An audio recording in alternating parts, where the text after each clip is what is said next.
Xabaringiz bor, dasturlarimiz orqali oliy ta'lim muassasalarida o'tkazilayotgan karyera kunlari haqida reportajlar taqdim qilib bormoqdamiz. Bu gal Toshkent davlat iqtisodiyot universitetida karyera kuni mehnat yarmarkasi tashkil etildi.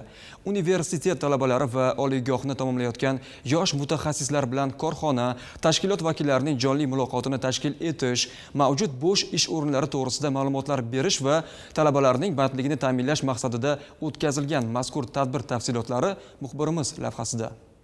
2023-2024 o'quv yilida Toshkent davlat iqtisodiyot universitetini tamomlagan bitiruvchilarning 96,5% ning bandligi ta'minlangan. Joriy o'quv yilida ham universitetni 10 mingga yaqin bitiruvchi tamomlaydi. Mazkur bitiruvchilarni mehnat bozoridagi munosib ish o'rinlariga taqsimlashga qaratilgan karyera kuni mehnat yarmarkasida universitetning asosiy buyurtmachi tashkilotlari bo'lgan Iqtisodiyot va Moliya vazirligi, O'zbekiston Respublikasi Markaziy banki hamda 300 dan ortiq boshqa korxona va tashkilotlar ishtirok etishdi. Bu jarayon Toshkent davlat iqtisodiyot universitetida o'quv yili boshidan buyon o'tkazib kelinmoqda.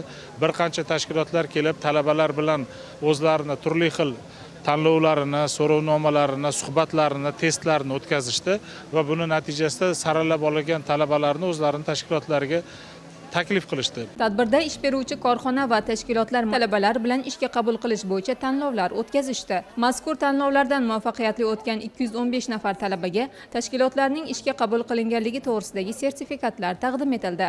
Mehnat yarmarkasida faol ishtirok etib, mamlakatimizdagi nufuzli tijorat banklari va yirik kompaniyalar tomonidan taklif qilinayotgan bo'sh ish o'rinlari bilan yaqindan tanishish imkoniyatiga ega bo'ldim. Mamlakatimizning nufuzli tijorat banklaridan biriga ishga qabul qilinganlik bo'yicha sertifikatga ega bo'ldim. Moliya yo'nalishi bo'yicha nufuzli tijorat bankiga innovatsion bank xizmatlari bo'yicha menejer lavozimiga qabul qilindim.